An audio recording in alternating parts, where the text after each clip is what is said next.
secretaries, ang ang ating pong programa, bago mag-umpisa po ang balikatan ay bumababa po sa community, sa LGU na magiging affected at bago mag-umpisa ay namimigay po ng katulad ng AIX, TUPAD, mamimigay po, no? Para sigurado na they will be engaging with DSWD, no? Para sa mabibigay ng mga kabuhayan doon sa mga lugar na magiging affected. And the AFP ensures the safety of the local communities during international military activities by engaging in deliberate planning, conducting both initial and final site surveys. They also prioritize coordination and collaboration with local government units.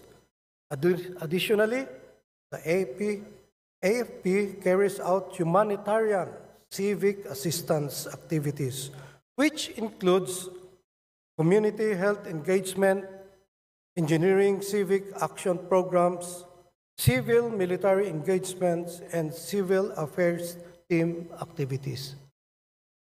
Well, nandito po yon sa isinabmit po ng AFP. So, ang inaasahan ko po, no, so, though maganda yung okay naman yung may LGU, pero doon sa mga komunidad, mga different organizations, civic organizations na nandoon, lalong-lalo na sa mga mangingisda at mga magsasaka, yung ating mga komunidad ay dapat ay nakukonsulta rin. So wala akong nakikita dito, no, parang kumbaga, parang ginagawa nyo lang ba? O may ano na to ng LGU, may balikatan, o parang kumbaga, tabi-tabi kayo diyan. At gagawa kami ng balikatan dito or magkokonda kami ng balikatan dito. So without parang walang naman ako nakitang sinabi dito ng consultation with our people. So mahalaga 'yon. Pero siyempre, ang bottom line ko pa rin dito, Mr. Speaker, hindi dapat nangyayari itong mga balikatan na ito. Lalong-lalo na itong Visiting Forces Agreement. Ilang taon na ba itong Visiting Forces Agreement na to? Parang permanente na. No, itong Visiting Forces Agreement, visit lang, dati US lang, ngayon iba't ibang mga country na yung nagkakaroon ng mga Visiting Forces Agreement na ang kaakibat nito ay yung mga balikatan ng mga exercises. So, ang bottom line ko lang dito, Mr. Speaker, distinguished sponsor, sana hindi ito nangyayari na nagagawa talaga na parang military exercising ground ang Pilipinas sa iba't ibang part ng ating bansa. So, sinasabi natin na makikipagtulungan tayo iba't ibang mga pamamaraan laban sa mga incursion, even incursion ng ibang mga bansa. Pero sana ay ma-prevent natin, baka nagagamit ito or magpo-provoke lang ito ng kinakatakutan natin na gera with the other countries na kung saan nakikipaggera din ang US. So ayaw natin yan na mangyari. So yun nangyayari halimbawa doon sa Palestine, yung nangyayari doon sa Afghanistan, etc. At ayaw natin mapasama doon. No, kasi halimbawa itong nangyayaring ganito na balikatan, kinakapacitate, no, yung mga sundalo, yung ating mga military uniform personnel. But later on, magbubunga rin ito ng parang nagpo-provoke ito, no, ng parang kumbaga yung baka lumala pa yung ating makikipagrelasyon sa ibang mga bansa kaugnay dito po. So yun.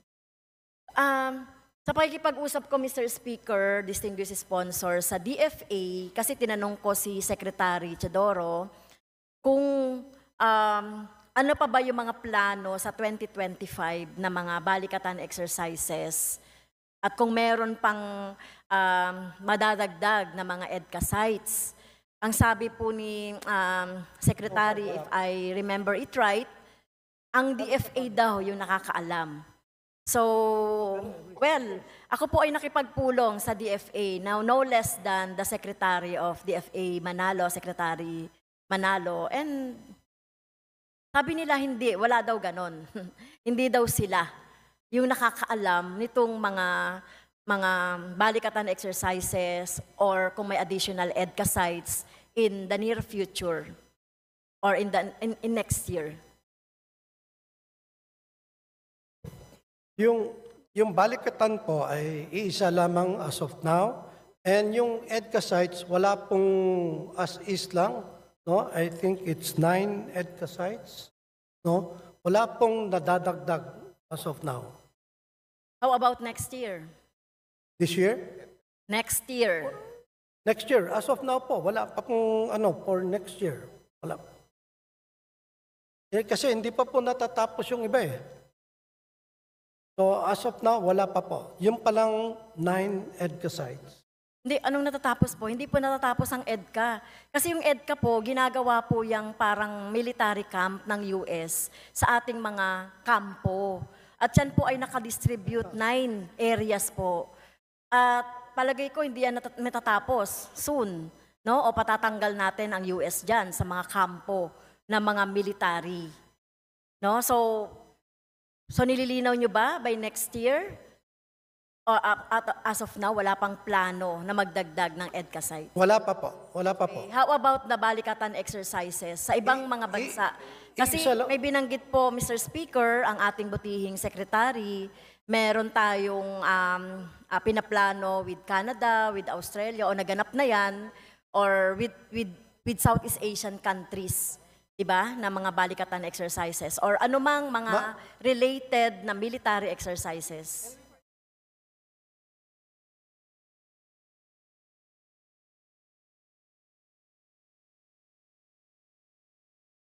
Yung balikatan po is so far isa. Pero yung sa Australia and Japan, pagka napirmahan na yon, meron din po yon, no? And yung sa maritime operability sa Korea. Lahat ng bansa.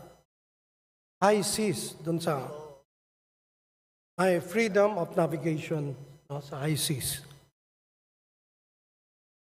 Well, nalilito po ako dun sa sinasabi niyong ang balikatan ay iisa.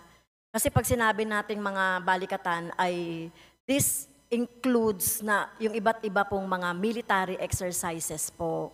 Be it maritime, whatever yung sinabi niyo po kanina, with one country or with other countries. So yun po yun. So ang sinasabi ko po ay, ang tinatanong ko po ay, well, mukhang natapos na yung with the Japan. Natapos na po ba yung RRA with Japan, yung exercises doon, at saka with Australia? Or tuloy pa rin po yan hanggang next year? Matutuloy po. Matutuloy po. At yung ay hindi pa na-ratify. Okay. And- So yung, parang may nabasa rin po akong report about yung parang military exercises with the Vietnam or other Southeast Asian countries. Maritime Coast Guard exercises. Okay, Coast Guard. Okay.